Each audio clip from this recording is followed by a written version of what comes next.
Amin. Shalom semua, silakan duduk. Thank you. Saya selalu kalau pelayanan di di ibadah wanita selalu ngerasa kayak diundang tapi nggak diundang gitu. Soalnya yang WL selalu ya wanita, terus saya mau ngapain, maksudnya tepuk tangan, angkat tangan, bilang amin, nggak diikutin gitu, maksudnya nggak. Tapi itu curhatan doang ya dari saya, karena lupa gitu, ada yang laki-laki juga yang main keyboard, ada yang di sebelah sana, ada saya gitu kan, kesannya kita nggak diajakin gitu, tapi kan diundang. Saya juga bingung ya. Oke, saya diundang buat khotbah doang kali. Oke. Thank you buat kehormatan ini, senang bisa berbagi. Saya nggak sebut diri saya khotbah, karena saya berbagi apa yang membuat saya berkobar-kobar, karena ini tema yang penting ya. Kalau dibaca sepintas orang lihatnya kayak berkorban bagi Kristus, nyata bukan, berkobar. Saudara, orang yang nggak berkobar nggak akan kepikiran untuk berkorban. Ya itu saya mulai dengan satu kalimat yang sederhana di situ dulu. Berkobar bagi Kristus, pertanyaannya berkobar tuh yang kayak gimana sih? Ya, sebenarnya udah tahu sebenarnya, cuman ya udah kita lihat apa yang Alkitab tulis tentang berkobar dan seberapa penting kita harus berkobar. Karena harusnya nggak ada yang gitu-gitu aja ikut Yesus. Gitu-gitu aja tuh posisi yang sebenarnya mustahil. Ya, karena sejujurnya bagi dunia banyak, kalau kita lihat orang tuh bisa berkobar banget buat dunia ini. Berkobar banget buat hal-hal yang mengikat dia, hal-hal yang dianggap penting, hal-hal yang dianggap segalanya. Tapi entah gimana kita kok bisa-bisanya nggak berkobar buat Kristus. Padahal di mulut kita bilang, kaulah segalanya. Di mulut kita doang, tapi ketidakberkobaran ini nampaknya jadi satu masalah besar yang harus kita kulik bersama. Wahyu 3 ayat 15 sampai 16, Wahyu 3 ayat 15 sampai 16 dan 19 sampai 20. Wahyu 3 ayat 15 sampai 16 dan 19 sampai 20 dikatakan dengan sederhana dan langsung. Aku tahu segala pekerjaanmu, engkau tidak dingin dan tidak panas. Ya. Enggak berkobar. Berkobar bisa dua, bisa dingin banget atau panas banget. Itu artinya nggak ada yang setengah-setengah sebenarnya. Alangkah baiknya jika engkau dingin atau panas. Jadi karena engkau suam-suam, karena engkau tanggung, ya, tidak dingin atau panas, aku akan memuntahkan engkau dari mulutku. Saudara, ini kata-kata yang keras, terlalu keras malah. Satu-satunya ayat di Alkitab yang mengungkapkan bahwa Tuhan enek, atau enek ya, itu karena yang kayak gini, yang stegi, setengah gila. Ya, karena kita harusnya gila buat Tuhan, bukan setengah gila. Ini harusnya berkobar-kobar, berarti bukan biasa aja, bukan ya saya Kristen kok, saya percaya kok, tapi ya gitu-gitu aja gitu. Nggak ada posisi itu, Tuhan nggak suka. Tuhan suka tuh yang all out, yang berkobar. Dan ini yang tanggung-tanggung ini bikin dia enek. Mendingan nggak usah sekalian deh, kata Tuhan. Ya daripada setengah-setengah kayak gitu, enek. Ya sejujurnya gini, kita juga gitu kok. Ya ketika kita tahu bahwa, misal contoh yang udah punya anak deh, ketika Anda tahu anak Anda sebenarnya malas taat, tapi akhirnya taat, tapi kayak begitu mukanya. Atau saya selalu dibaca perasaan saya sama istri saya dulu zaman kita pacaran dulu. Ya ada momen-momen dimana saya ngapelnya sebenarnya terpaksa, udah capek seharian. Sebenarnya nggak kepikir untuk, sebenarnya tadinya udah rencana, udah mau jalan, tapi tiba-tiba si mama mesti ngapain, saya mesti bantuin si mama. Oke, udah tuh saya berusaha sedemikian mungkin ngatur, karena ini ada bukan bencana ya, ada satu keperluan mendadak gitu loh. Akhirnya apa, saya push diri saya untuk tetap ngapel dari Karawaci ke Kalibata, itu jauh. Ya, dan saya tetap usahain gitu. Akhirnya nyampainya malam. Ya udah malam dan dia pasti bete kan, karena kita kan harusnya jalan. Harusnya. Ya. Tapi dia juga tahu, oke, ini juga di luar ini kamu kok. Cuman tetap bete-nya nggak bisa diumpetin. Akhirnya ini yang terjadi kan. Sepanjang itu dia cenderung grumpy, cenderung marah-marah, cenderung sewot. Saya juga jadi lebih kesel lagi kan. Akhirnya saya pecahlah, saya udah capek saya seharian. Saya bilang kayak, marahnya bisa nanti aja nggak sih? Ya, gue udah capek-capek jauh-jauh ke sini gitu. Hanya untuk spend beberapa waktu yang dihabisin cuma buat ngambek, marah-marah nggak jelas. Ya terus dia bilang apa? Oh, nyesel. Emangnya siapa yang suruh kamu ke sini? Ada yang paksa kamu suruh ke sini? Saudara, ya kan kita tahu Sesuatu yang terpaksa tuh nggak pernah romantis kan? Ya dong, apa kabar Tuhan yang tahu hati kita?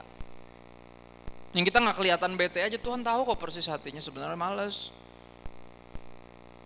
Dan kalau kita bisa enak apa kabar Tuhan, Tuhan kan juga punya perasaan. Makanya kita punya perasaan karena dia bikin kita berdasarkan dia. Kita diciptakan segambar dan serupa, kalau kita punya apalagi dia. Nah ini yang kadang kita suka lupa. Akhirnya apa, yaudah kita bikin ya udahlah syarat aja gitu loh. Asal aja, padahal kita tahu yang asal aja itu menyebalkan. Ya, yang berkobar bukan pilihan, berkobar itu emang sebuah kemestian. Ayat 19, kenapa sih ayatnya kok nggak enak banget Pak dimulai? Ya emang begini kenyataannya. Lagian yang bikin tema bukan saya, salahin yang bikin tema, ya kan? Saya mah cuma khotbah aja. Ini kenyataan, ini kebenaran. Ayat 19 dibilang gini, barang siapa ku kasihi, ia ku tegur dan ku hajar. Sebab itu relakanlah hatimu dan bertobatlah. Jadi ini karena Tuhan sayang sebenarnya tema-tema kayak gini. Ya ini bukan, kalau anak sekarang bilangnya gaslighting. Enggak, ini bukan gaslighting. Kalau teguran adalah sebuah gaslighting, berarti nggak ada satupun dari kita yang bisa masuk surga. Karena nggak ada yang mau bertobat. Cuman pengennya denger khotbah yang enak-enak doang. Tapi yang ini penting. Yang ku kasih, ku tegur dan ku hajar. Ini gak populer, saudara. Saya pengen bikin kaos tulisannya dihajar karena disayang. Tapi takutnya gak ada yang beli. Dan takutnya mending cuma gak ada yang beli, saya ditangkap sama Komnas HAM perlindungan anak lagi nanti. Ya kan? Karena gak umum. Gak masuk logika kita, dihajar tuh karena disayang tuh gak nyampe kita. Tapi ini firman Tuhan. Ya makanya apa, relakan hatimu, jangan terpaksa. Dan bertobatlah. Sadarilah bahwa kamu yang perlu Tuhan, bukan dia yang perlu kamu. Kalau kita menyadari dari situ dulu aja kita yang perlu Tuhan, sebenarnya kita nggak mungkin nggak berkobar. Orang kita yang perlu dia kok. Ya, lihat aku berdiri di muka pintu dan mengetuk. Jikalau ada orang yang mendengar suaraku dan membukakan pintu, aku akan masuk mendapatkannya dan aku makan bersama-sama dengan dia dan ia bersama-sama dengan aku. Ini sebuah undangan. Kalau lu buka pintu ya udah, gue kan ngetok. Gue nggak paksa lu untuk buka pintu. Hati lu cuman lu yang bisa buka. Gue nggak bisa. Dan gue juga nggak ada maksud untuk mendobrak. Makanya saudara tahu kan, ini kan yang jadi ayat landasan dari salah satu gambar Kristen yang paling terkenal. Yesus mengetuk di depan pintu yang nggak ada handle depannya. Ingat gak? Pintunya aneh kan? Semua pintu kan pasti ada pegangannya. Pintunya nggak ada pegangannya. Kenapa? Karena itu sebuah perlambangan dari ayat ini. Cuman kita yang bisa buka pintu hati kita. Dan Yesus nggak pernah maksa. Dia nggak toksik kayak mantanmu. Ya, jadi move on lah, yang mantannya toksik udah toksik masih nggak bisa move on juga. Ya, Tuhan nggak pernah maksa. Dan hari ini juga sama, jadi jangan dirasa sebagai gaslighting. Ini kebenaran yang harus kita dengar. Tuhan paling nggak suka kalau kita tanggung. Ya berkobar itu bukan sebuah pilihan, sebuah kemestian. Nah pertanyaannya gini, kenapa sih orang tuh suam-suam? Dia tanggung stegi setengah gila, ini kenapa nih? Ya Yakobus 1 ayat 8 jawabannya. Yakobus 1 ayat 8. Dikatakan begini, sebab orang yang mendua hati tidak akan tenang dalam hidupnya. Orang suam-suam, tidak panas tidak dingin karena mendua hati, jadi dua-duanya tanggung. Karena kemari juga tapi kemari juga.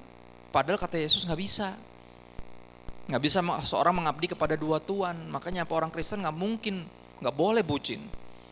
Cuman boleh bucin sama Tuhan doang. Nggak boleh sama Tuhan dan sama yang lain, karena kita nggak mungkin jadi budak cinta dari dua tuan, pilih satu. Ya kalau kita servant of love-nya Yesus, berarti kita nggak mungkin jadi servant of love yang lain. Ya Yesus selalu nomor satu, yang lainnya kedua, ketiga dan selanjutnya. Ini kedengarannya nggak romantis ya. Kita kan pengennya pasangan kita bilang sama kita, kaulah segalanya untukku, gitu. Tapi sambil nyanyi di gereja, kaulah segalanya. Jadi yang mana nih? Ya ada loh. Ada pasangan yang cemburu sama Tuhan. Ada. Dan saran saya, cari yang lain. Cari yang siap jadi yang kedua setelah Tuhan. Karena gini, seorang baru bisa mengasihi dengan semestinya ketika dia mengasihi Tuhan dengan selayaknya. Kalau Tuhan bukan segalanya dalam hidupnya, dia gak akan mengasihi dengan benar. Dia akan punya potensi untuk kurang mengasihi atau terlalu lebay mengasihi.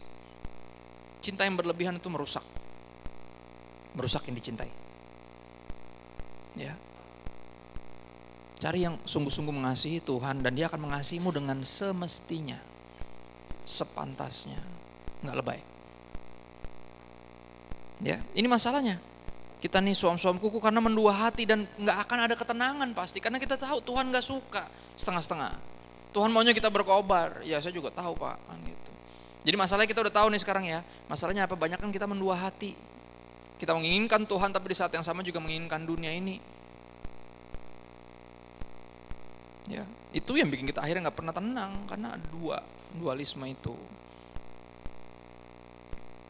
Nah pertanyaan berikutnya, ya setelah kita belajar berkobar itu apa sih? Ya, bicaranya sebenarnya bahasa gampangnya satu kata mungkin Anda pernah dengar namanya totalitas. Totalitas itu menunjukkan seberapa berkobarnya orang untuk yang kepadanya dia all out. Ya itu berkobar, itu arti berkobar. Oke, pertanyaan berikutnya bagaimana bisa all out? Atau on fire, berkobar itu kan on fire berarti berapi-api. Nah, pertanyaannya gimana caranya bisa gitu? Lukas 24 ayat 27 dan 32. Narasinya adalah gini, Yesus disalib, terus mati, dikubur, murid-murid pada galau, termasuk dua yang ini, yang lagi jalan di tengah jalan, terus Yesus udah bangkit, mereka nggak tahu. Oke, mereka nggak tahu, Yesus yang udah bangkit ini joinlah di perjalanan dua orang yang lagi terus ngedumel dengan bete, lagi sedih, lagi terpukul, lagi ngerasa kalah, lagi kalut, lagi galau. Ya, Yesus langsung join aja gitu di dalam perjalanan. Mereka berjalan ke Emmaus sekitar 11 mil. Ya. Dan Yesus nanya, kenapa sih? Ngomongin apa sih? Nah, kayaknya galau amat. Terus dia bilang, lu orang baru ya, bukan orang sini ya. Ya lu nggak tahu ya, juru selamat kita, junjungan kita, guru kita, si pembuat mujizat itu, ya si pengajar yang luar biasa itu disalib. Kasarnya jagoan kita mati, lu nggak tahu ya, lu bukan orang sini ya. Lihat tuh, saking galau ya mereka nggak mengenal itu Yesus. Saya juga nggak ngerti gimana caranya. Apakah Yesus berubah bentuk atau mereka yang nggak ngelihat Yesus karena terlalu galau. Ayat 27. Lalu Yesus menjelaskan kepada mereka apa yang tertulis tentang dia dalam seluruh kitab suci, mulai dari kitab-kitab Musa dan segala kitab nabi-nabi. Berarti dari depan tuh, dari Kejadian sampai Ulangan itu kan seluruh kitab Musa tuh. Ya, terus Yosua sampai Maleaki itu kitab para nabi. Ini kan nabi terakhir kan Maleaki, habis itu baru Yohanes Pembaptis muncul menandakan perjanjian baru. Yang disebut Elia yang akan datang itu, yang digambarkan seperti itu. Dan dia bilang, gue bukan siapa-siapa, gue mempersiapkan jalan buat sepupu gue kan gitu, karena masih sepupuan sama Yesus, beda 6 bulan umurnya. Yesus ceritain semua yang tertulis tentang Yesus di perjanjian lama. Ini ada orang yang gak peduli sama perjanjian lama kan, dia pikir gak ada Yesusnya. Loh, ini Yesus ngejelasin dari perjanjian lama yang akan digenapi di perjanjian baru. Itu yang bikin orang apa? Berkobar-kobar. Coba lihat ayat 32. Ayat 32. Kata mereka seorang kepada yang lain, bukankah hati kita berkobar-kobar ketika ia berbicara dengan kita di tengah jalan dan ketika ia menerangkan kitab suci kepada kita? Saudara, saya nggak tahu ada rasa senang nggak ketika Anda berhasil menemukan Yesus di kisah perjanjian lama?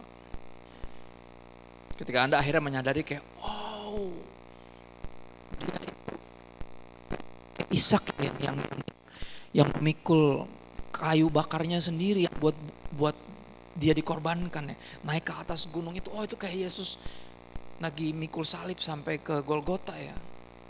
Oh, ternyata pas mau dikorbanin nggak jadi, diganti sama domba. Oh, Yesus itu domba penggantinya ya.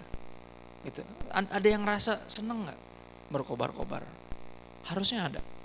Kalau benar dia segalanya buat kita, kalau emang dia yang paling penting dalam hidup kita, menemukan dia bukan hanya di pembacaan Alkitab tapi di kehidupan kita sehari-hari bikin kita senang. Contoh yang paling gampang, ketika ada artis menerima penghargaan, ketika dia mengucapkan first of all I want to say thanks to my Lord and Savior Jesus Christ. Ada rasa senang gak di hatimu? Kalau gak ada berarti masalah. Kalau ada berarti normal. Karena emang dia yang paling kita cari, yang paling kita hargai, paling kita banggakan. Tapi pertanyaannya, apakah dia yang paling sering kita ceritain ke orang-orang yang lain? Atau bukan? Seperti artis tadi langsung bersyukurnya ke siapa? Udah tahu. langsung give credit to the one who credit dues, kan gitu, yang layak. Apakah kita kayak gitu atau enggak? Apakah obrolan kita hari-hari nggak ada urusannya sama Yesus sama sekali? Karena buat kita Yesus ya udah, bukan buat orang-orang lah, untuk kalangan sendiri, bintang kecil. Ya kan temanku bukan Kristen kok. Ya terus apa urusannya sama teman lu Kristen? Ya kan? Pertanyaannya lu Kristen bukan? Kalau lu Kristen, kalau kita Kristen, kita mestinya all about Jesus. Normalnya begitu. Itu yang bikin kita Kristen. Itu justru menunjukkan kita Kristen. Bukan biar pamer, bukan. Tapi kita gak bisa tahan untuk ngeceritain Yesus dan kebaikannya. Kayak lagu tadi bilang, ya, ingat kasihnya, ingat salibnya. Gak bisa gak ingat, gak bisa lupa. Berarti apa kan terus diomongin. Ini kayak orang yang gila-gila sama hobinya. Orang mau peduli apa enggak, diceritain hobinya. Tapi itu kita, di mulutnya kayaknya berkobar-kobar, tapi ngakunya Kristen tapi gak berkobar-kobar. Dan gimana bisa berkobar? Ini ternyata kita mengenal Yesus dari apa yang firman Tuhan katakan tentang Yesus, bukan dari apa kata orang. Kalau dari apa kata orang kan tanggung, kita gak sungguh-sungguh kenal, cuman dari kata orang. Makanya Ayub pun harus mengalami berbagai penderitaan itu hanya untuk meyakinkan dia, untuk dia punya pengalaman sendiri sama Tuhan, bukan dengar tentang Tuhan dari apa kata orang. Dan saya percaya apa yang Ayub alami akan kita alami, sedikit banyak, mungkin bukan dengan level yang kayak gitu ya, atau mungkin dengan level yang kayak gitu, tapi buat kebaikan. Biar kita ini benar-benar mengenal Tuhan sendiri, bukan apa kata orang, apa kata pendeta. Itu yang bikin kita berkobar-kobar, karena apa kata orang. Tapi di sini apa Yesus membukakan, mengajarkan, oh pantesan kita berkobar-kobar ketika dia jelasin tentang dia.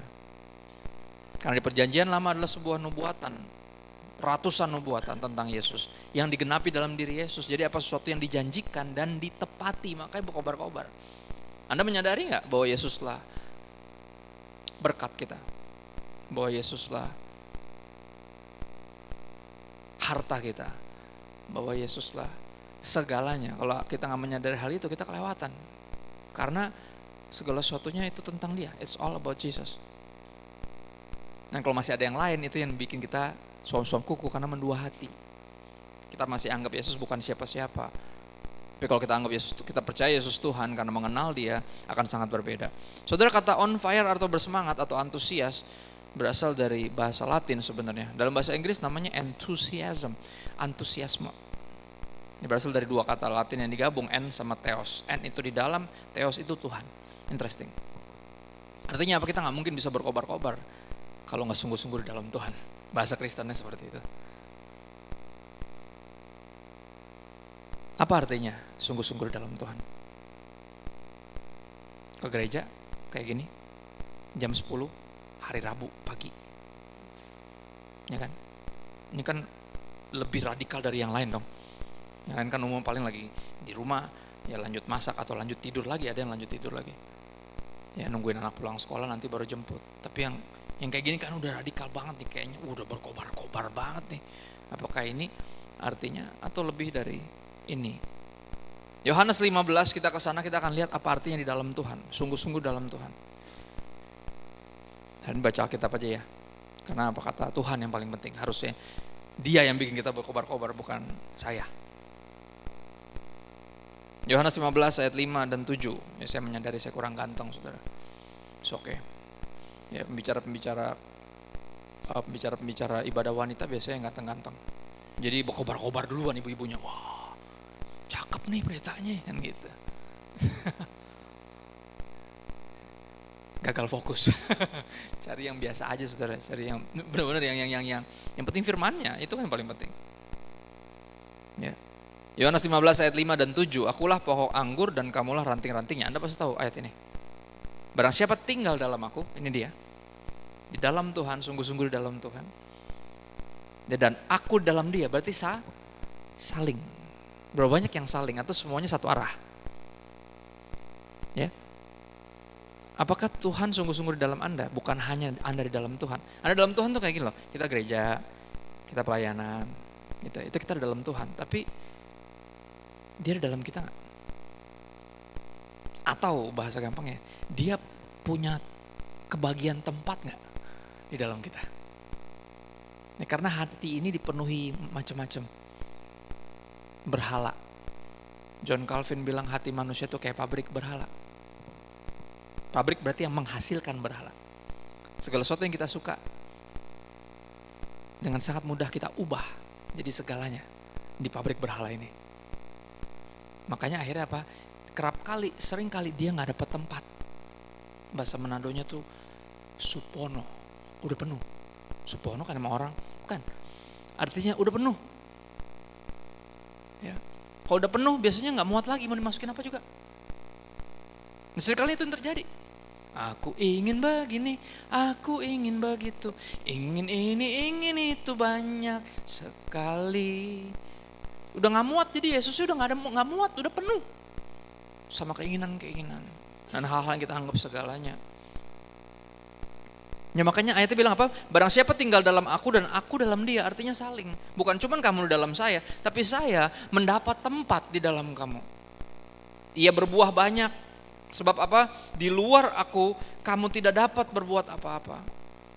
Jadi ternyata ada kata saling di sini. Makanya apa? Ayat 7 dijelasin apa artinya di dalam dia. Ayat 7 dibilang, jikalau kamu tinggal dalam aku dan firmanku tinggal dalam kamu. Itu dia. Bukan gak dengar khotbah, bukan. Bukan gak datang kebaktian, bukan. Tapi ketika dengar khotbah, ada ruang gak buat firman Tuhan di hati kita? Atau hati kita udah penuh sama yang lain-lain. Khotbahnya gak nyambung. Khotbahnya terlalu teologis. Gak mendarat di mana? Pesawat dikata mendarat. Ini namanya juga khotbahnya teologis lah. Kalau nggak teologis seminar namanya. Ini namanya khotbah. Ya dong. Saya dulu pernah banget insecure karena orang saya nggak pernah diundang gereja-gereja gede.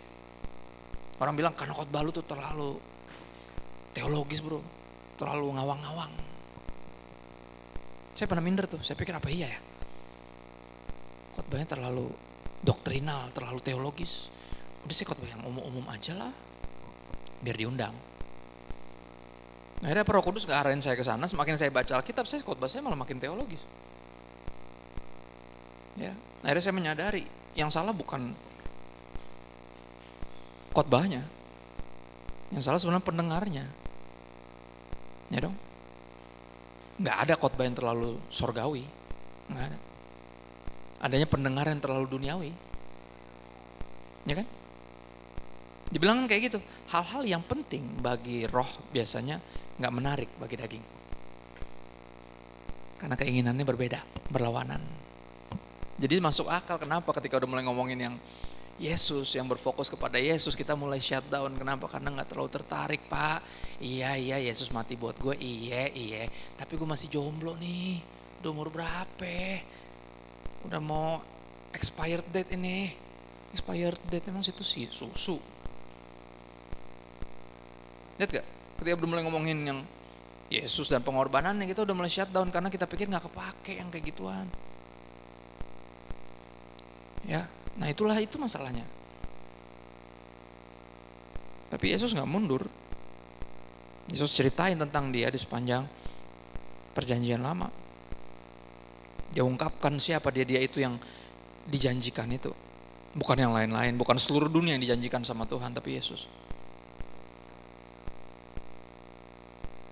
Jikalau kamu tinggal dalam aku dan firmanku tinggal dalam kamu. Ini pertanyaannya, ada gak ruang buat Tuhan?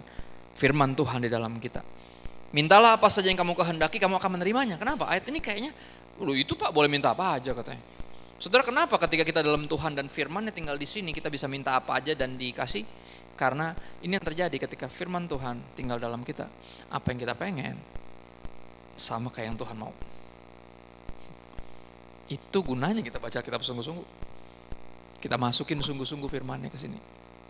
Biar nih pabrik berhala tutup. Dan diubah bukan jadi pabrik berhala, tapi jadi mesbah. Jadi tahta di mana yang duduk adalah King Jesus. Sehingga apa? Kita gak mendua hati lagi. So di Yohanes 4 ayat 23 sampai 24. Ini ayatnya WBI banget nih, soalnya perempuan di sumur ya. Perempuan Samaria itu. Saudara ingat masalah dia apa? Dia bukan kurang rohani. Kurang teologis bukan? Dia tahu tentang teologi. Ya. Tapi langsung ditembak sama Yesus. Yesus bilang gini, kalau lu minum air ini lu bakal haus lagi. Ya, kalau lu terus ngejar-ngejar yang duniawi, gak akan ada ujungnya. Gue punya air yang kalau lu minum, lu bukan hanya gak akan haus lagi, tapi lu akan jadi kayak mata air. Bisa memberi minum orang-orang yang lain. Ya. Dan habis itu Yesus ngomong apa? Panggil suamimu ke sini. Panik gak? Panik lah. Masa kagak? Kenapa dia panik? Karena dia gak punya suami. Bukan jomblo, bukan. Dia pelakor lebih tepatnya. Karena dia udah pernah 5 kali married. Dengan 5 orang berbeda. Yang kesemuanya kayaknya kemungkinan besar bukan suaminya. Makanya dia ambil air di sumur jam 12 siang. Orang geblek mana? Yang ambil air di sumur jam 12 siang. 1 udah panas. 2 udah pasti habis diambil sama ibu-ibu yang lain dari pagi. Kalaupun masih ada airnya, dia pulang ngabisin air di tengah jalan cuma buat minum. Sampai rumah udah gak ada air lagi. Kenapa dia keluar siang-siang? Kalau dia keluar pagi-pagi, bisa kelar dia sama ibu-ibu yang lain. Ya kan? Makanya dia keluar siang-siang, pelakor dia. Makanya Yesus langsung datang. Kasih tahu masalahnya kamu tuh kira kekosongan di jiwamu bisa kamu isi dengan jodoh. Dengan pasangan hidup. Kamu salah. Ini kan lu udah pernah nyoba kan? 5 kali kan? Gak ada yang berhasil kan mengisi kekosongan di jiwa lu kan? Dan yang terakhir nih bahkan bukan suami lu kan? Ini berarti suami orang. Itu dia maksudnya. Tiba-tiba langsung berusaha mengalihkan perbincangan. Saudara perhatiin apa yang dia bilang. Oh tadi kamu bilang kalian mah ibadahnya di Yerusalem, kalau kita mah di gunung ini. Hah? Kapan gak ada yang ngomongin? Lu gereja di Eklesia kan? Kalau gue mah gerejanya di New Wine kan gitu. Gak ada yang ngomongin gereja dari tadi. Tiba-tiba dia langsung cover up. Gue rohani kok. Gue juga orang percaya kok. Kalian ibadah di sana ya? Kita gak di sana, kita kan Samaria. Samaria di gunung ini. Gue juga beribadah kok. Ya. Terus Yesus bilang apa? Ayat ini muncul. Apa yang Yesus bilang di ayat 23 dan 24. Tetapi saatnya akan datang dan sudah tiba sekarang bahwa penyembah-penyembah benar akan menyembah Bapa dalam roh dan kebenaran. Ya. Sebab Bapa menghendaki penyembah-penyembah demikian, Allah itu roh. Barang siapa menyembah dia harus menyembahnya dalam roh dan kebenaran. Ini bukan masalah di mana, bukan di gunung ini atau di gunung ini. Bukan di mana atau gimana. Banyak orang kayak gitu, gimana ya Pak cara berdoa yang benar? Gimana ya cara nyembah Tuhan yang benar? Gimana ya cara? Saudara, ini bukan di mana dan gimana. Penyembahan itu bicara tentang siapa. Yesus bilang apa? Kalian menyembah yang kalian tidak kenal. Tapi ketika dia omongin gitu, perempuan ini gak mau kalah. Dia bilang apa? Oh, saya tahu. Mesias kan? Teologinya bagus loh. Mesias itu sang juru selamat yang dijanjikan. Oh, saya tahu kok Mesias. Lihat, teologinya oke loh. Kayaknya rohani loh, gerejaan loh. Gerejawi dan teologis loh. Dia bilang, oh nanti akan datang, iya. Akan datang nanti. Ya, Mesias akan datang untuk menjelaskan kepada kita siapa yang kita sembah. Gak mau kalah dia ketika dia bilang lu tuh nyembah yang kamu gak kenal.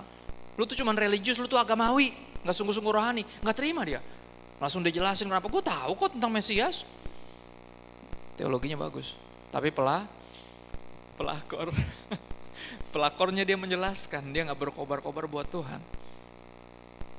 Dia masih mendua hati. Dia masih terus berusaha mengisi kekosongan jiwanya dengan apapun dan siapapun selain Yesus. Makanya Yesus bilang apa? Aku punya air yang kalau kamu minum, kamu gak akan haus lagi. Lu akan jadi kayak mata air. Perempuan itu bilang apa? Gue mau dong air itu. Dan dia juga jelasin tentang Mesias. Si perempuan ini Yesus bilang apa? I am he. Saya air itu. Saya Mesias. Saya yang lagi datang untuk memperkenalkan Bapa kepada kamu sehingga kamu nggak mendua hati lagi. Walaupun belum married sama siapapun dan berhasil. Jadi perempuan ini saudara dalam berapa jam kalau Anda perhatiin hidupnya, dari pelakor jadi proklamator, dia jadi penginjil. dalam beberapa jam. Ketemu Yesus jam 12. Sore-sore dia bilang satu kota udah dibawa sama dia kepada Yesus. Wow. GPL, nggak pakai lama. Bener? Kita udah berapa lama ikut Yesus? Berapa lama kebaktian ikut WBI? Berapa lama? Tapi masih terus bingung. Kenapa ya? Kok rasanya masih suka kering gitu, kosong. Ya bahasa Ibraninya menurut ngana. Itu bahasa Ibraninya. Kenapa? Kenapa? Karena apa? Kekristenan kita gak sungguh-sungguh. Latah doang. Saudara gini, untuk orang bisa menyembah, itu prosesnya harus natural dari depan. Pertama apa? Namanya kenal. Tak kenal maka tak sayang. Tak sayang maka sulit untuk percaya. Sulit untuk percaya. Nggak percaya, nggak bakal mau nyembah. Nggak ada orang yang berkobar itu nggak mungkin nggak percaya. Orang yang berkobar itu pasti sangat percaya dan sangat mengasihi Tuhan. Kenapa? Karena sungguh-sungguh mengenal Tuhan. Jadi ketika kehidupannya kayaknya berlawanan sama dalam tanda kutip apa yang Tuhan bilang, kayaknya kok nggak enak hidup. Kok kayaknya katanya diberkati, kok saya enggak, kok saya malah, kok suami saya pelayanan, kok malah saya pelayanan tapi kok suami saya malah kena COVID terus meninggal. Pertanyaan-pertanyaan gitu ketika dunia ini kayaknya mulai nggak nyambung sama kita. Tapi kita tetap percaya sama Tuhan. Tuhan tetap baik apapun yang terjadi. Kenapa? Karena saya kenal sama dia. Jadi setan nggak bisa setan-setanin kita tentang Tuhan karena kita kenal baik Tuhan. Ya kan? Kalau kita nggak kenal baik Tuhan, dengan sangat gampang setan bilang, mana katanya dia baik. Kalau dia baik kenapa begini? Lihat, kita mulai meragukan, jangan-jangan dia nggak baik. Nah, yang bisa dibegituin cuman nggak kenal sungguh-sungguh. Jika kita kalau kenal sama seseorang dan ada orang lain ngomong buruk tentang dia, kita akan bilang kayak, ngomong apa lo, gue tahu dia. Gue kenal baik sama dia, lu gak usah ngomong aneh-aneh tentang dia. Kita gak bakal percaya ketika ada yang ngomong yang aneh-aneh tentang orang yang kita kenal sungguh. Sama tentang Tuhan. Kalau kita sungguh-sungguh mengenal Tuhan, teman kita ngomong apa kayak, mau kenyataan berbicara lain kayak, iblis mau ngomong apapun, kita tetap percaya Tuhan itu baik. Tapi kan gak serta-merta kayak gitu kan. Makanya apa? Kenal, sayang, percaya, baru bisa berkobar-kobar. Worship, penyembahan bicara devosi. Saudara, bukan bicara tentang di mana atau gimana, tapi tentang siapa. Siapa dia? Apakah dia segalanya atau dia bukan siapa-siapa? Itu pertanyaannya selalu cuma dua pilihannya. Ya, antara Kristus itu Lord of all atau not Lord at all. Entah dia Tuhan atas segalanya atau dia bukan Tuhan sama sekali. Pilihannya cuma dua. Panas apa dingin? Ya. Siapa dia? Itu pertanyaannya. Ya, ntar lagi menjelang Natal, saudara, Yesaya 9 ayat 5 pasti dibacain. Seorang anaklah lahir untuk kita seorang. Lagu gembala saya gereja di sana, di tempat Robert Lea. Gereja yang gak besar, tapi kami belajar untuk memberikan gereja kesempatan kedua, gereja khusus orang-orang yang terluka. Ya, karena yang terluka banyak sebenarnya, cuman nggak ada yang mau, jarang yang mau ngaku. Dikatakan di situ namanya disebut orang penasehat, ajaib, Allah yang perkasa, Bapa yang kekal, Raja damai. Nah, kalau Anda kulik semuanya itu artinya Yesus adalah harusnya segalanya bagi kita. Ya.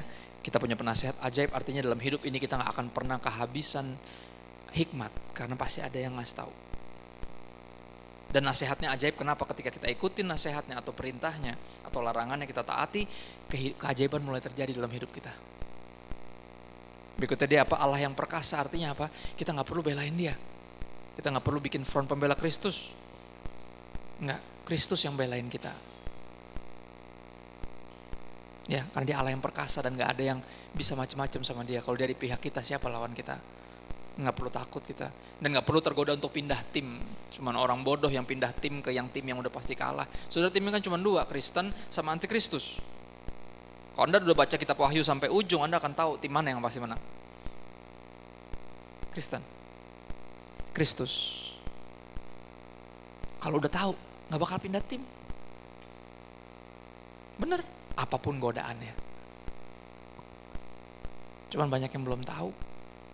Kristen dari dulu padahal. Saya juga bingung. Kalau disuruh baca kitab Wahyu males apa? Antikris, serem. Ih. Itu tuh, ini yang gini-gini nih. Ya bacanya cuma doyannya Yohanes 3:16 aja. Cuman tahu itu doang. Saudara, kata siapa Wahyu itu tentang antikris? Saudara buka deh Wahyu 1 ayat 1. Ini di luar catatan saya. Ini cuma tips doang. Baca Alkitab tuh harus benar, harus semuanya. Jangan cuma ayat-ayat favorit doang. Yang kalau dirangkum cuma jadi flyer A4 bolak-balik. Alkitab kita tebal, dibaca semua dong. Katanya mau berkobar-kobar. Ayo. Ya kan, kadar berkobar tergantung kadar pengenalannya. Gimana mau kenal kalau nggak pernah dibaca juga? Nungguin pendeta khotbahin gitu. Dibikin seminar juga nggak datang, ya kan? Bahasan apa? Kitab Wahyu. Antikris, males enggak. Coba Wahyu 1 ayat 1 dibilang apa? Kitab Wahyu tentang siapa sih? Inilah Wahyu Yesus Kristus. Ini tentang Yesus juga nih kitab Wahyu, bukan tentang antikris. Ya, makanya dibaca.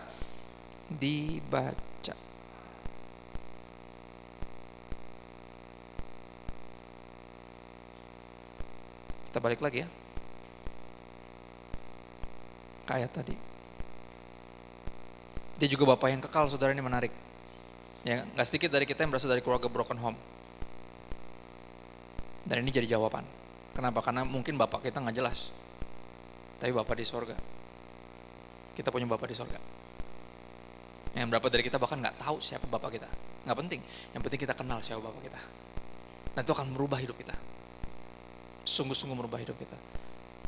Dia meyakinkan kita bahwa gak ada yang lebih mengasihi saya, lebih besar dari Papa saya mengasihi saya.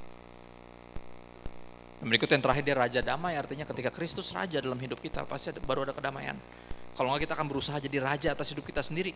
Perang terjadi karena dua orang itu berpikir dia rajanya.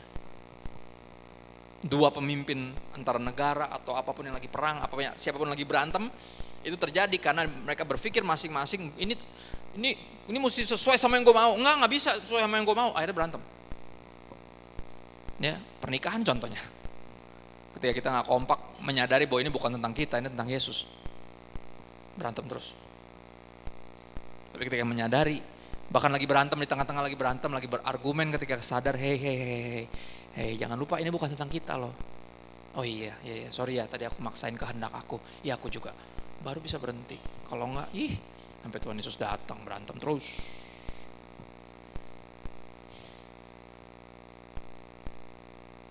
Saudara, berapa ayat terakhir di Kolose 3:23 sampai 24? Ada sukacita? Soalnya terakhir, ya kan? Kolose 3:23 sampai 24. Ini bicara tentang penyembahan atau devosi. Ini yang disebut berkobar-kobar. Orang kalau nyembah Tuhan sungguh-sungguh itu nggak mungkin biasa-biasa aja, karena tahu ini buat Tuhan loh, bukan buat saya.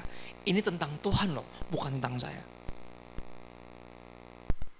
Kolose 3:23, apapun juga yang kamu perbuatlah dengan segenap hatimu, seperti untuk Tuhan dan bukan untuk manusia. Artinya apa? Totalitas. We always give 100% in everything that we do.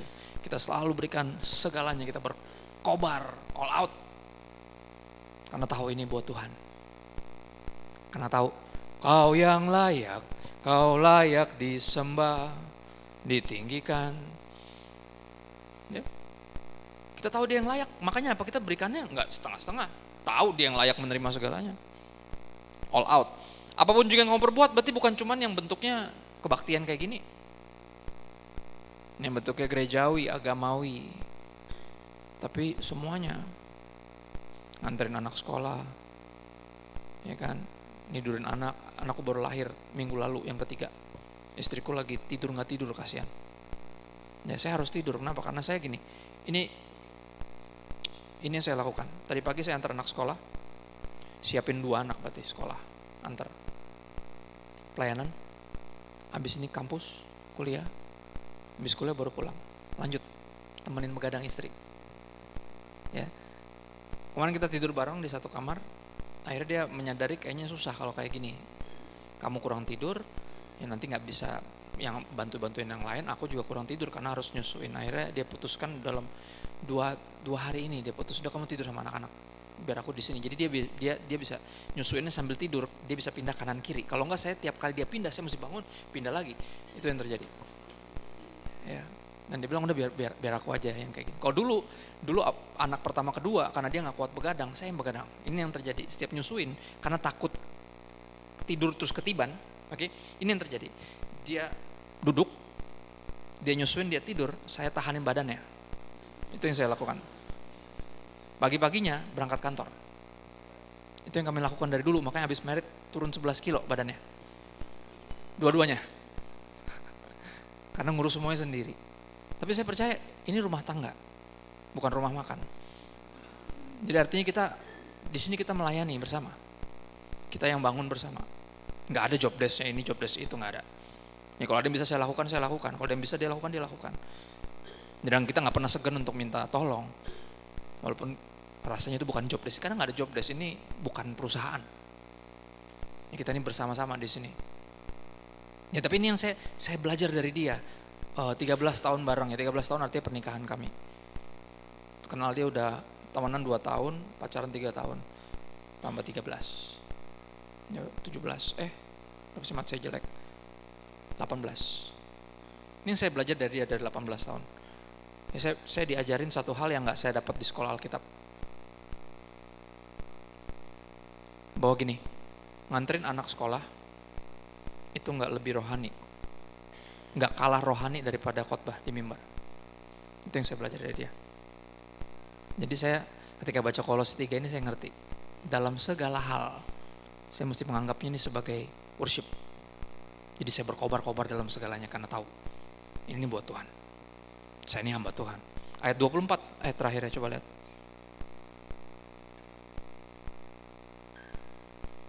Saya sudah bonus dikit ya, sebelum ke 24 kita ke 17 dulu. Karena 17 itu justru intinya dari yang 23 ini, 23 itu ujungnya.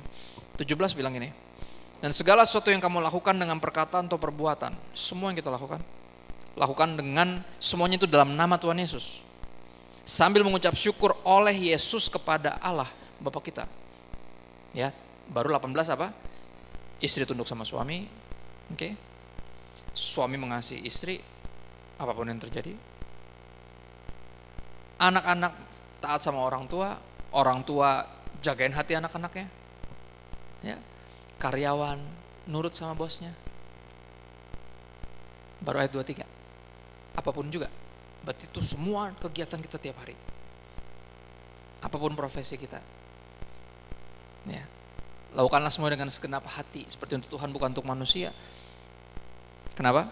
Ayat 24, kamu tahu bahwa dari Tuhan kamu akan terima bagian yang ditentukan bagimu sebagai upah. Kristus adalah Tuhan dan siapa kita? Jangan jawab Indonesia itu pertandingan bola. Siapa kita? Enggak. Kalau ada pendeta yang nanya siapa kita, jawabannya apa? Hamba Tuhan. Hamba Tuhan gak bicara profesi. Hamba Tuhan bicara devosi.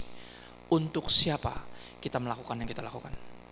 Dan kalau untuk Tuhan, mustahil untuk kita gak lakukannya dengan segenap hati. Benar gak? Karena kita tahu orang mungkin bisa gak hargain kita, tapi Tuhan gak pernah ngutang. Ya gak? Tuhan gak pernah tidur, gak pernah meleng. Gak ada yang kelewat yang kita lakukan. Jadi apa lakukan dengan segenap hati. Jangan hitung-hitungan sama orang. Kalau hitung-hitungan gak dihormatin, gak dianggap, mah capek. Ya.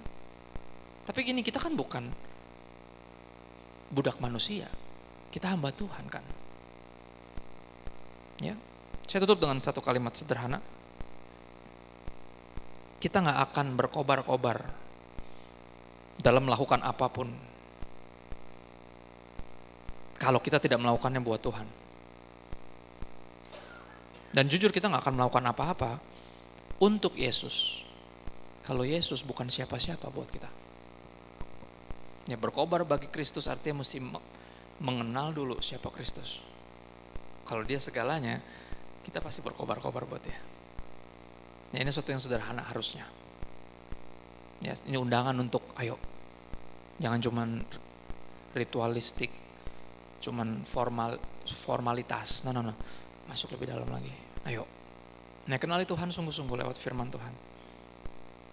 Ya, cari khotbah-khotbah yang menjelaskan Yesus lebih dalam lagi, bukan yang permukaan-permukaan. Saudara harus memberkati, saudara harus mengampuni biar diberkati. Mari kita berdoa kan gitu. Gue juga tahu gimana caranya biar bisa ngampunin kan gitu. Jelasin apa yang Yesus lakukan di kayu salib. Betapa layak, betapa nggak layaknya kita diampunin. Yang gitu-gitu tuh, itu kan doktrinal tuh, orang pun malas. Aduh, khotbah terlalu. Padahal dari situ berasal kekuatan untuk mengampuni. Menyadari saya nggak layak diampuni, tapi Dia yang tidak berhutang untuk mengampuni saya, Dia mengampuni saya. Dan akhirnya ketika dihadapkan untuk mengampuni orang yang menurut kita nggak layak, ketika kita lagi mau hitung bahwa dia nggak layak, kita diingetin, saya juga nggak layak. Tapi Yesus ampunin saya. Kalau gitu apa, ya udah, terima kasih. Saya terima pengampunan. Saya beri pengampunan. Kenapa? Terima kasih Yesus. Terima kasih Yesus. Puji syukur hanya bagimu, ya Allahku dan Tuhanku. Lihat gak? Biar seluruh hidup kita itu terima kasih. Pentingnya untuk sungguh-sungguh mengenal, supaya bisa berkobar bagi Kristus. Nah, saya percaya orang yang ninggalin Yesus gak pernah sungguh-sungguh mengenal Yesus. Itu yang saya tahu. Tapi orang yang sungguh-sungguh mengenal Yesus gak akan kepikiran untuk tinggalin Dia yang tidak pernah meninggalkan kita. Dia gak pernah tinggalin kita loh. Kalau kita tinggalin Dia yang gak pernah tinggalin kita yang rugi.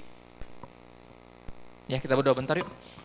Saya undang hambanya untuk mainkan lagu-lagu sedih supaya saya terdengar lebih rohani. Saya gak pengen merusak make up ibu-ibu ya, jadi gak usah nangis-nangis. Pokoknya yang penting bertobat, saudara, itu yang paling penting.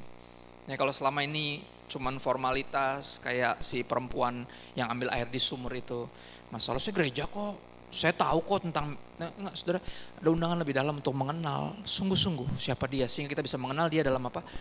Roh dan kebenaran, menyembahnya, karena Dia memang roh. Kebenaran bicara apa? Siapa Dia? Kata Dia, bukan kata orang. Ya, tugas saya salah hamba Tuhan adalah untuk membantu kita untuk mengenal Tuhan. Ngelihat Dia di kisahnya ini, di kisahnya itu, bahkan di kisah hidup kita sendiri. Di mana Yesus di hidup saya? Ya, saya rindu semua kita bisa berkobar bagi Kristus, karena itu yang buat perbedaan. Itu yang bikin orang penasaran sama Yesus. Saya bingung, siapa sih Yesus itu? Sampai lu kayaknya Yesus. Siapa sih Yesus? Saudara, hidup kita harus segitu Christ centered sampai orang penasaran. Siapa Christ? Kenapa lu gila-gila banget sama Dia? Ya, kadang kita lebih gila-gila sama si Jongkook itu, Jongkook dari IQ-nya Jongkook, nggak tahu siapa, nggak kenal saya. Kita lebih gila-gila sama yang begitu-begitu dibanding sama Yesus. Bukan nggak boleh, tapi apa ya, bahasa Yunaninya tuh nggak genah. Tahu nggak genah? Tanya sama yang ngerti. Nggak genah tuh apa? Nanti tanya sama yang ngerti. Ada yang ngerti? Orang Jawa angkat tangan. Jelasin ya ke yang bukan orang Jawa. Nggak genah tuh apa sih? Ya, nggak genah tuh bahasa Betawinya tuh nggak banget. Apaan sih? Sejujurnya iya. Cuman Yesus yang layak dapat gila-gilanya kita. Ya, crazy about Jesus. Nah, kalau saudara perhatiin postingan saya ada hashtag gitu. Gitu itu tadinya plesetan buat Mario Teguh, kan dia suka ngomong itu ya. Saya lebih bikin quotes, saya tulis gitu. Ada teman saya akhirnya bilang, anak rohani, saya bilang, gitu berarti nampaknya gila untuk Tuhan ya kak. Ya udah, bagus, itu aja saya ambil. Karena emang harusnya gitu. Ya, mustahil untuk mengenal Dia dan tidak berkobar untuk Dia. Mustahil. Kalau nggak berkobar berarti belum sungguh-sungguh kenal. Dan tujuannya itu kan setiap Selasa, nggak tahu tiap minggu atau tiap minggu keberapa. Tapi kalau ke WB biasanya tiap minggu. Kaum bapak biasanya sebulan sekali, itu juga udah mujizat. Ya bener kan? Ini yang bikin kita datang. Walaupun bisa di tempat lain, walaupun banyak yang mesti dilakukan, tapi memutuskan untuk ini karena dari sinilah. Dari sini kuncinya kita bisa terus berkobar, apinya terus menyala. Walaupun sumbunya udah mungkin tinggal dikit, tapi nggak dibiarin terkulai kan gitu. Yang udah putus nggak dinyalain lagi sama Tuhan. Ya, bukankah hati kita berkobar-kobar ketika Dia menjelaskan tentang Dia dari seluruh kitab suci, para nabi, Musa, ya deh, semua Taurat dijelasin semua. Dan itu yang mesti terjadi. Saya habis dengar firman kita berkobar-kobar. Biar berkobarnya kita itu yang kita pakai dalam hidup-hidup. Saudara, perempuan ini sekali lagi bukan cuman dipuaskan, tapi dia jadi berkat buat yang lain. Satu kota dibawa kepada Yesus dalam beberapa jam loh. Ya, saya percaya itu bisa terjadi. Anda dengar khotbah saya hari ini, berapa jam kemudian ntar sore Anda bisa bawa satu taman semanan indah kepada Yesus. Saya nggak tahu, nggak ada yang mustahil. Ada di Alkitab kok. Pernah terjadi dan pasti akan terjadi lagi. Ya, kita dalam tanda kutip Anda adalah perempuan-perempuan yang sama yang selama ini minum dari dan ngerasa haus lagi, bingung. Kok saya udah ini padahal saya kemarin sempat mau ini udah dapet, sempat mau beli itu udah bisa, sempat mau punya ini udah punya, tapi kok masih haus lagi ya? Dan jawaban Yesus sama. Ya, saya air itu. Datang kepada saya, sungguh-sungguh. Kamu akan dipuaskan dan bahkan akan jadi berkat buat yang lain. Kamu akan beri minum yang lain. Orang-orang di sekeliling kamu jadi saksi buat teman-teman yang paling dekat, keluarga yang paling dekat dulu di rumah. Yuk kita berdoa bentar yuk. Bersyukur Tuhan buat hari ini, makasih buat hadirat Tuhan. Walaupun secara mata jasmani kami gak bisa ngelihat Tuhan ada di tempat ini, tapi suaramu sangat jelas di telinga kami, meyakinkan kami bahwa Engkau dekat, Engkau di sini. You are near and you are here. Makasih Tuhan, biar hadirat Tuhan mengubahkan hidup kami. Biar pengenalan akan-Mu dan firman yang udah ditabur bisa jatuh di hati yang tepat, sehingga bisa bertumbuh dan berbuah apapun musimnya. Dan Roh Kudus bantu kami untuk mengenal Kristus sehingga kami bisa berkobar-kobar bagi Kristus dan menjadi saksi, bahkan menyulut api banyak orang datang kepada Yesus. Ini permohonan kami, bantuan Roh Kudus, karena sadar di luar Engkau kami gak bisa berbuat apa-apa, tapi bersama dengan Tuhan tidak ada yang terlalu sukar, gak ada yang mustahil. Dalam nama Yesus kami minta bantuan Roh Kudus kepada Bapa yang baik. Haleluya. Amin. God bless. Thank you.